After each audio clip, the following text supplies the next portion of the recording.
Good morning, everyone. This is Julie McDonald with Microcom Technologies, and I'd like to thank all of you for attending today's webinar with Aruba InstantOn. Today's host is Reggie Johnson. He is their channel systems engineer, and he'll be presenting today. Reggie will answer any of your questions at the end of the presentation. Please submit them in the question box, and we'll take care of that for you. Reggie, I am finished for now. Please go ahead and take it on over. Great. Thanks a lot, Julie. Hello, everyone. I hope everybody is doing well. As Julie said, my name is Reggie Johnson. I'm a channel systems engineer with Aruba. I'm super excited to talk to you guys today about our Aruba InstantOn 1960 switches. And I should say our new Aruba InstantOn 1960 switches. So some of you guys may have been on when I presented back in September, and we covered the access points, and we actually had a switch that we were also promoting at the time, which was the 1930, and those are still available. But the 1960s are unique, and so I'm going to talk a little bit more about those. We're going to start off, though, by talking a little bit about some of the small business trends and the opportunity that's out there for you and your customers. And then I'll get into talking about these 1960 switches. Now, I'm going to tell you right off the bat, what really makes them unique is the fact that they're stackable. And it's a low-cost stackable switch for small business that has a ton of features. And I'm going to get into talking about some of the capabilities that it has. Then I'm going to cover some of the basic warranty and support services that we have for the 1960 switches, and then show you some examples or some use cases on where the product fits, and then we'll kind of sum things up and you guys can present your questions that hopefully I can provide answers for. So let's talk a little bit about the small business opportunity. You know, and this always amazes a lot of the partners and the customers. I'm going to go through this, but I think everybody kind of recognizes what's happening is we're really moving to more of a virtual world. And, you know, small and medium businesses are having to reinvent themselves. You know, if you look here, it says 70% or greater than 70% replaced in-person meetings with events and video conferencing. That's what we're doing now, right? I don't think that's a surprise to anybody. 44% of added like no-touch payment transactions. Anybody guess why that we've got that now? Something called COVID, right? And now we've got the Omicron. It seems like there's always another strand popping up. Hopefully I'm not speaking that into existence. Hopefully Omicron's it for us, right? But this is added again, and this is all, again, tied into technology that needs to be supported on the back end, and we'll get into where our 1960 switches actually fit there. 83% of the SMB cited that cloud-based applications have been valuable and really helping them sustain their business, and they're continuing to add those. Matter of fact, more and more of those are moving towards some type of cloud management portal, which we have with our Aruba InstantOn, and I'll talk about how this product can be managed that way, as well as standalone and not without cloud management if you'd like. And then 57% of the SMBs plan to increase spending to support remote employees. You know, again, we're all kind of doing that as well. I've actually been a remote employee for years, but I've talked to a number of my friends who never had that option that now have that option. And so that being the case, they need good, solid connectivity, right? And Aruba InstantOn has provided that for many of them. So, and then 64% of the SMBs are faced security challenges. So one of the unique things we did with Aruba InstantOn was we made sure that we had it stacked with security features for small and medium business. But there are things that are very easily to implement and deploy, so that even for a work from home employee, is something that they can actually use and really have a business network for doing their work, and actually have something separate for the kids to actually connect to, and actually have separate security policies for both. And it's very simple and easy to implement. So, yeah. So those are some of the things that are really kind of driving the opportunity. If you look at the size of the total addressable market for small business, it's about 2.4 billion worldwide. In the U.S., is actually about half of that, believe it or not. And there's about a 60 to 40 split or so with wired and wireless. So we kind of started the InstantOn product with positioning the wireless products, right? And then about a year later is when we started releasing switching, right? Which was a great add-on. And if you look at this, it's the majority of the total addressable market. So many times as you guys are out there and you're positioning access points or you're selling wireless, make sure you provide that add-on sale by recommending switches to go along with that.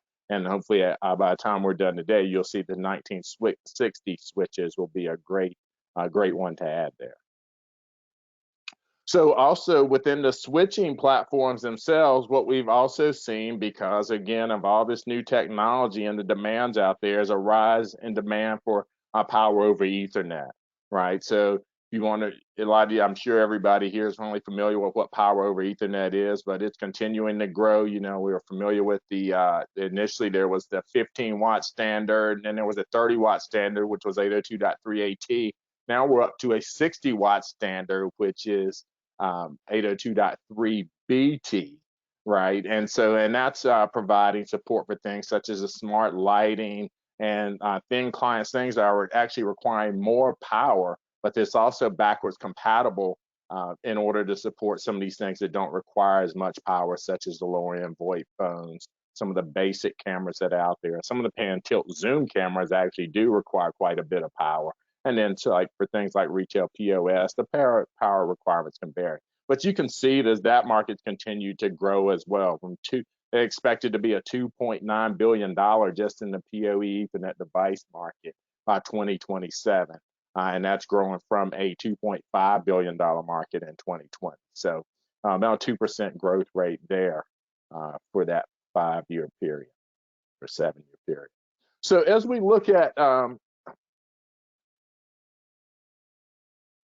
small business portfolio, before we started selling Aruba InstantOn, to pair that up with our Aruba InstantOn access points, we had another small business switching line called the Office Connect portfolio. I should say we have, because we still sell those products today. And what we've done over time is we've replaced a few of those models with the InstantOn models. And I'll talk a little bit more about that later, because the 1960 is a replacement for something.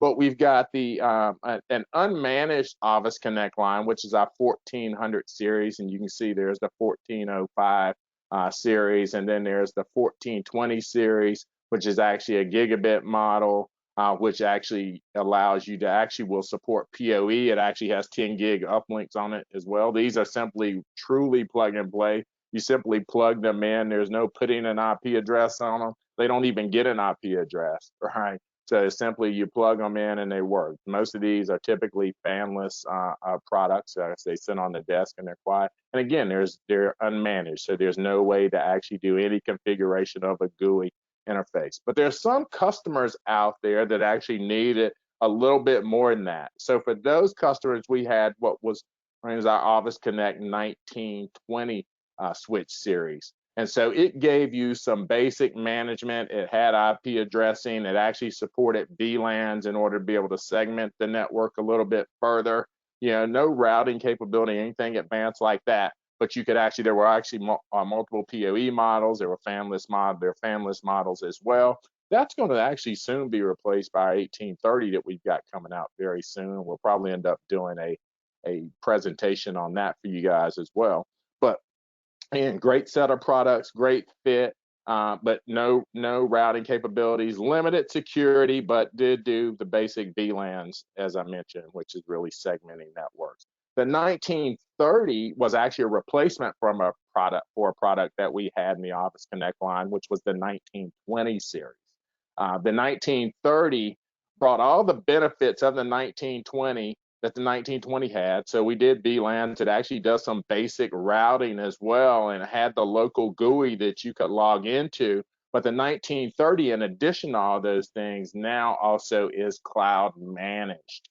So hence the name Aruba InstantOn 1930 switches, because if you listen to the presentation that I gave last time, we talked about how Aruba InstantOn's our big selling point is the fact that it's managed using our cloud portal, using either an application, a mobile application, or by accessing that portal via your web browser on your PC. So, and then there are a number of products in that line. as well. A couple fanless switches, PoE and non-PoE 24 port and 48 port options, as well as 8 port options for switching.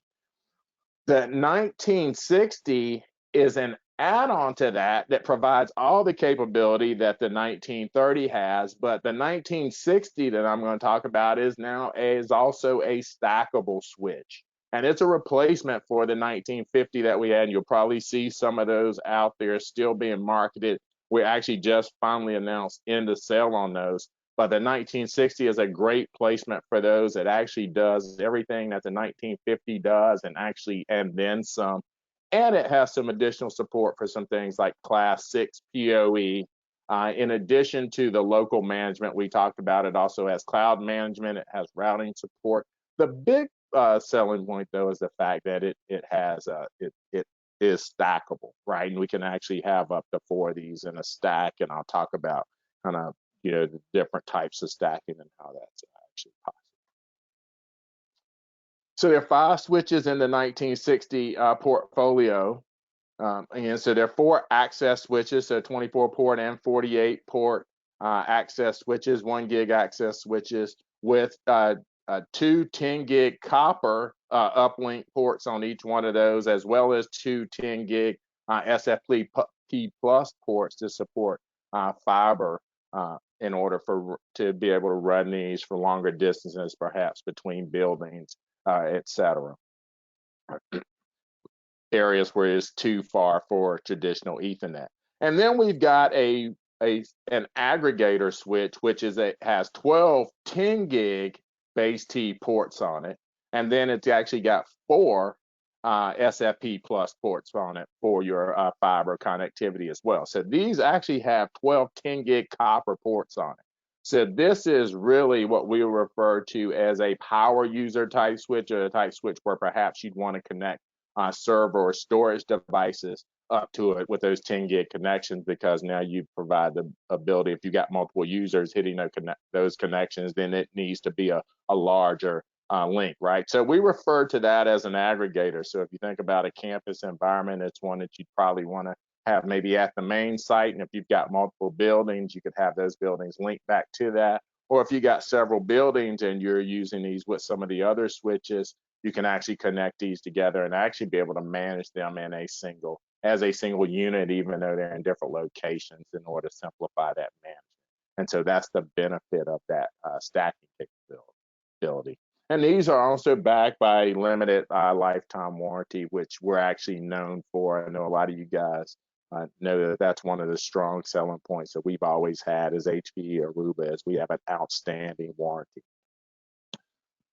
So as we look at the 1960 switch series, as I mentioned, 10 gig connectivity on the uplinks, are these 1 gig connectivity on the access model, so with 24 port and 48 port options. We talked about that, so they're PoE and non-PoE, as I mentioned, and you can see here there's a 10 gig base T ports there. There's that you can simply just plug your basic Cat6 cable into. And then we've got 2 10 gig SFP plus ports, so that for adding that fiber connectivity that I talked about. In addition to these being able to be managed multiple ways, and we'll get into talking about the stacking, these support what we refer to as true stacking, and I'll explain to you guys what that is in the next slide or two. And then there's local stacking, or cloud managed stacking.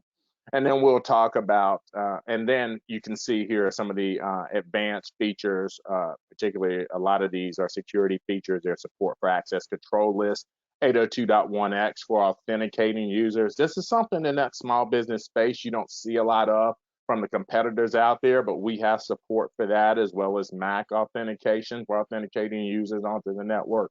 There's actually a DHCP server setting actually in these switches as well that's supported when these are managed in local mode, meaning not being managed by the cloud. And then it's just really simple, easy. There's a simple, easy configuration wizard for these that will make it real simple and easy to add these to the network. And then there's hybrid stacking, and we'll talk about what that is. It's really just basically mixing and matching, mixing the access switches along with the aggregation switches in a stack. Now, one of the cool features that we added to the InstantOn switches is kind of something, I won't say we stole, I'll say we borrowed it from the enterprise line. And we added something referred to as a luggage tag. And what this luggage tag does, it allows you easy access to just simply pull that out. And if you're adding these to an InstantOn network, you can actually barcode scan that with your app, and it'll automatically add these switches right to the network for true zero touch deployment. You can see some of the other information that's actually on the luggage tag here. There's a SKU number, the name, the serial number, and the MAC address of that particular device.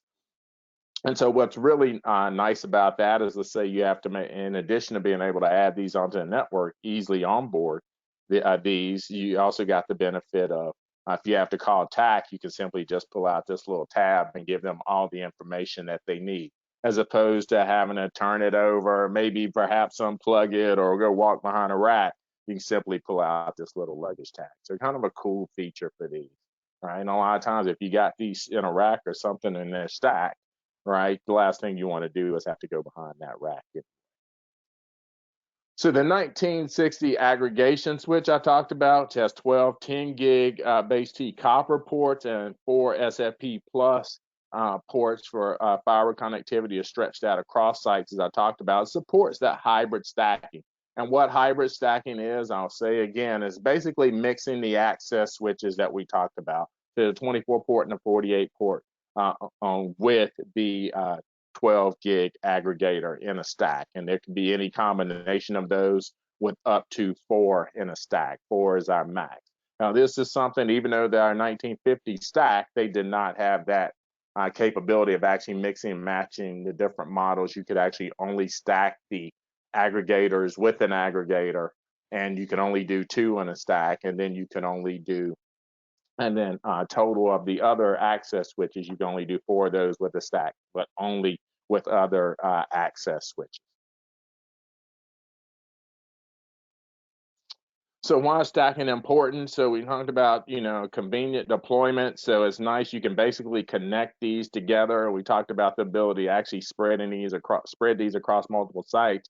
But whether you're spreading them across multiple sites or you have them in a single location, you simply can connect these together and then discover it via that doing the QR code scanning or adding in a serial number for that particular device, and discovering it on the network, and it'll automatically add it to that cloud management portal. I talked about the scalability with being able to stack up to 4 of these, so that's where we get the numbers of, if you do 48 ports with the 10 gig uplinks that are built into those, we come up with a total of 208 ports total that can be managed in a stack. Really simplifying that management configuration. So I said I would talk about what true stacking is. So really what true stacking is, and you'll see it on the next slide. Maybe I'll just wait actually till the next slide. It's a little easier to show. But it's basically a stacking in a local environment. So it's saying I'm not going to cloud manage these switches. I only want to stack them. I want to have switches that are stackable, but I don't want them to be cloud managed. I want to manage them in that interface. We provide the ability to do that. So whether or not you use cloud management is an option. And there are some other benefits you get from doing that as well. And that's what I'll explain on the next slide. You got the flexibility of either stacking these using 1 gig or 10 gig ports. And you can actually select the ports that you want to use. I know with some vendors, there are dedicated stacking ports. We don't do that. We actually will give you options of whichever ports that you want to use for stacking. And again, you could use 1 gig or 10 gig. Obviously, 10 gigs going to be more popular for stacking because it gives you some additional bandwidth. So we talked about the local stacking versus cloud managed, and I think you guys got what hybrid stacking is, and that picture actually shows that pretty well. But local stacking basically is just being able to bring these switches up. They automatically come up with a default IP address, which you can actually go in and change, and they're managed, and they each have it, and there's a single IP address for that entire stack. So it truly looks as if it's one entity. So where this becomes truly beneficial is in scenarios where you've got a server that perhaps has multiple network cards in it, right? And you want to connect a 10 gig port off of, let's say, the first switch, and then a 10 gig port off of the second switch to connect to that server.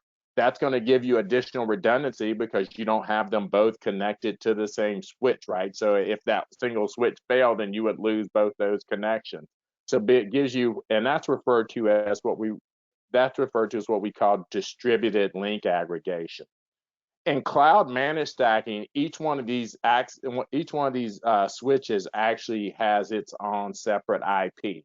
The benefit here is you can actually see them in a stack in the cloud portal, but they don't give you that ability to do that distributed link aggregation, but you can manage them as what appears to be a single entity, but they're actually not. They're actually each individual entity. So really good cloud managed stacking is somewhat of an illusion. Somebody that actually needs true stacking, right, would want to run these in local mode. And then hybrid stacking, again, is as I mentioned, is a combination of using the aggregation and the access switches together. So perhaps you've got power users as well as servers and storage connected to an aggregator. And then you got regular users connected to the access switch. You can combine a combination of those switches. So, and this kind of gives you a basic comparison. It shows you guys the difference between the 1960 and the 1930. The big difference, obviously, is stacking. The other big difference is the 1930 only supports class 4 PoE, so up to 30 watt support for devices. The 1960 actually supports up to class 6, so the 60 watt standard 8 or 2.3 BT. One of the things I wanted to point out on that I didn't mention, and so the 24 ports model, the first 4 ports actually will support class 6 PoE, and it's backwards compatible. It'll support the other PoE standards as well. And then on the 48 port, the first 8 ports will support the class 6 PoE. And then you've got 10 gig base T and SFP plus ports on the 1960 switches. On the 1930 switches, you only have SFP plus ports as an option for. And then you can see some of the use cases here, and I'll cover some of those. But you think about, when you think about this 1960s being stackable, and I definitely want to point this out. So in reference to us really having a solution that's a true small business solution that supports up to 100 users, which is kind of how we've always marketed. This is truly an SMB type of product. You can see by being able to have multiples of these in a stack and being able to have multiple stacks, you can have a lot more than just 100 users on a network, and then have the ability to support some of these other things we talked about, depending upon the environment, a hotel environment, perhaps startups, nursing homes. Right, you're going to have some advanced PoE devices there, whether it be door locks or lighting, et cetera, that will require that will have that additional power requirement. So, and I talked about this earlier. This is a good reference slide to kind of show our transition. Some of you guys may have sold the 1950s before. This is a good slide to really show the transition to the 1960. Couple things we added there. One of them I talked about, class 6 PoE, and we increased the power budget on the 48 port model to 600 watts instead of 370 as it was before. So a little bit more power, and that's important because we got more support. So warranty, very simple warranty. Again, we have a limited lifetime warranty on the InstantOn switches in general, right? Not just the 1960s. You get next business day hardware replacement within 30 days from purchase. After that, or within that first 90 days, you need to buy actually our foundation care, which I talked about. But that's really covered for the the product will be replaced next business day within that time frame. After that, you would need to have support to get that advanced coverage. 24/7 telephone support for that 90 day, for the first 90 days is complimentary. After that, you actually would have to either just go to chat, for the rest of the warranty period, or again, if you add the foundation care add-on, then you can take advantage of continuing that 24/7 support, which we highly recommend. And then there's chat support, and then the software support is for as long as you actually own, or the customer actually owns the product. The additional services are our foundation care, which are paid services, are 3 and 5 year options, and there's an additional cost for those. But the biggest thing it does is it extends these first two things, allows you to get the benefit of the next business day hardware replacement for 3 or 5 years, and the phone years and the phone support for 3 or 5 years for 24/7.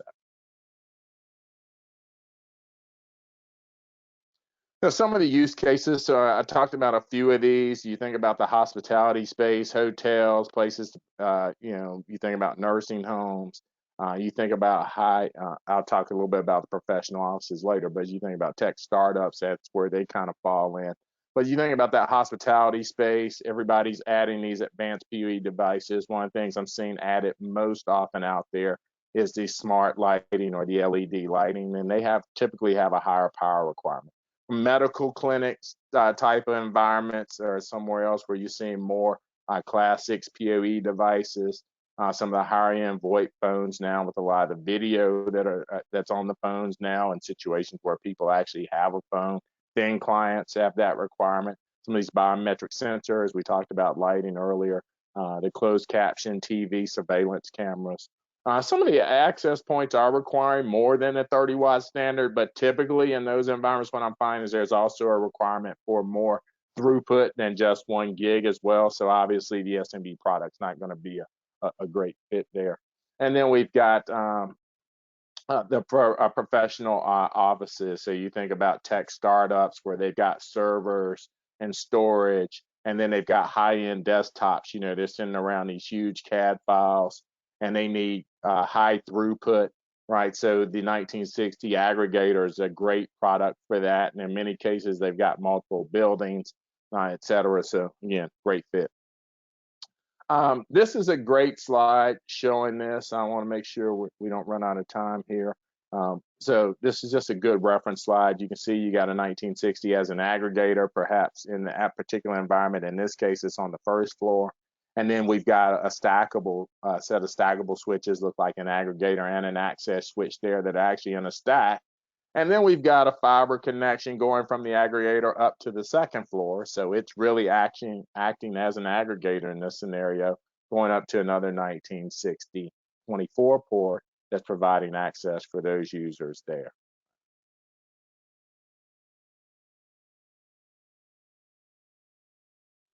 So if you look at our InstantOn portfolio, and I talked about the access points last time, as I mentioned, you'll see we've got a true end-to-end networking solution that really can be managed via a single pane of glass for either the switches and the access points, right, are both managed in that single pane. There's no additional software required, anything to load on an additional management tool.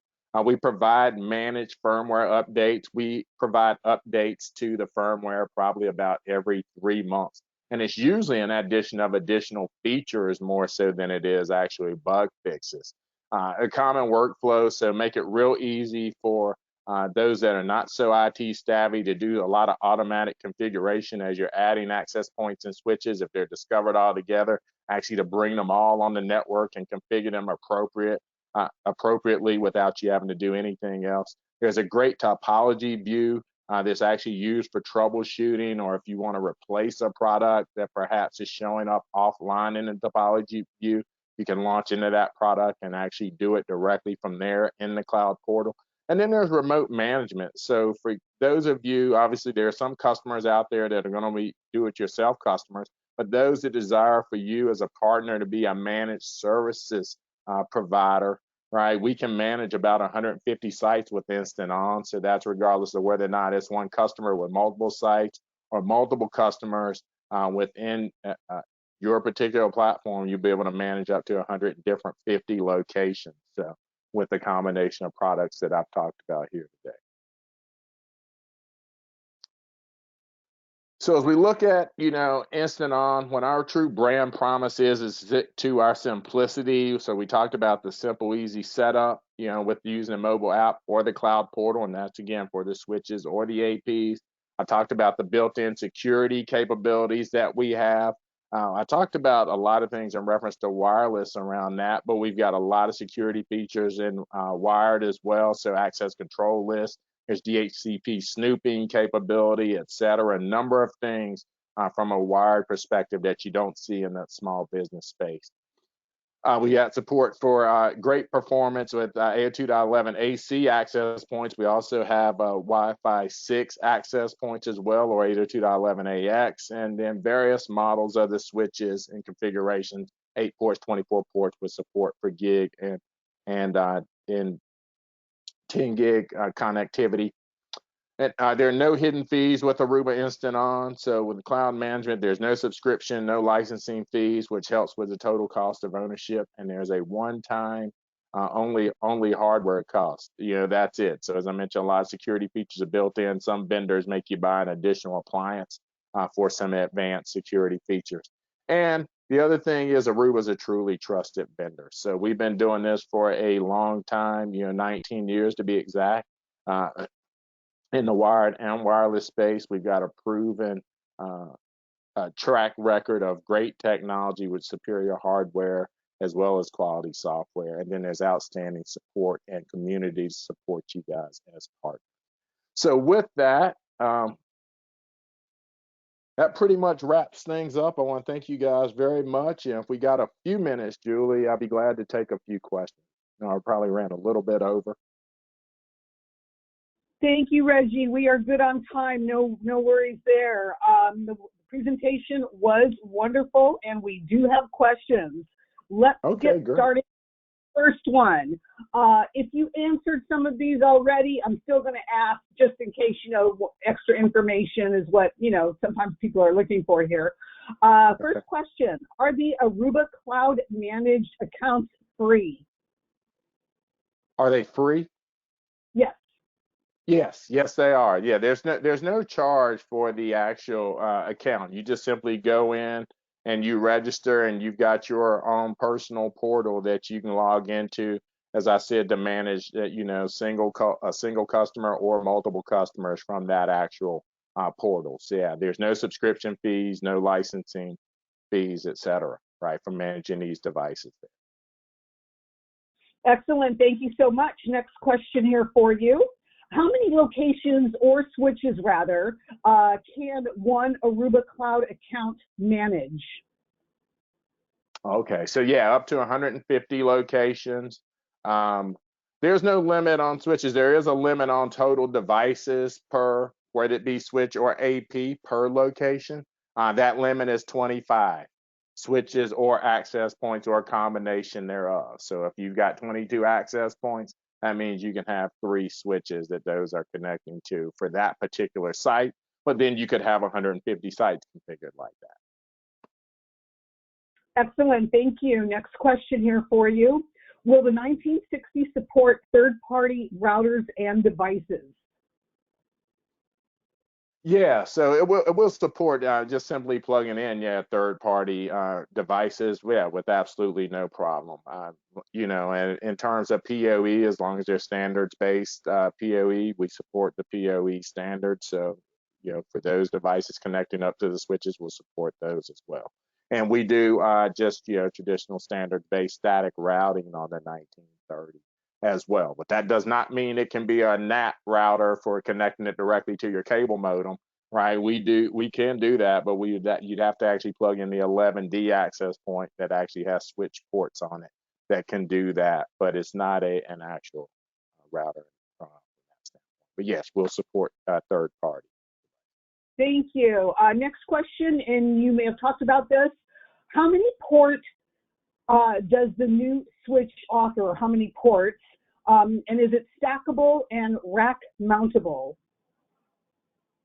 Yeah. So the Aggregator's a 12-port model, right? That has 4 fiber Ethernet uplinks on it, and then we've got 12-port and 24-port PoE and non-PoE models. One of the things I may not have mentioned is that the non-PoE 24-port model is also fanless as well. These are rack mountable, or you can simply put them on your desktop like I have mine here. Seems like there's something else there I may not be answering. Julie, would you ask the question one more time? Sure. Let's see. How many ports does the new switch offer, And is it, oh, excuse me, I believe, is it scalable and rack mountable? Yeah, so you can do up to 4 in a stack, and yes, they're actually are actually rack mountable, but you can have up to 4 in a stack. So that's pretty much where the scale starts. But then you could have again multiples of those actually on a single site. You know, it's fine. There's no limit there. Right? Thank you so much. Next question. How's the temperature on each switch when it's stacked?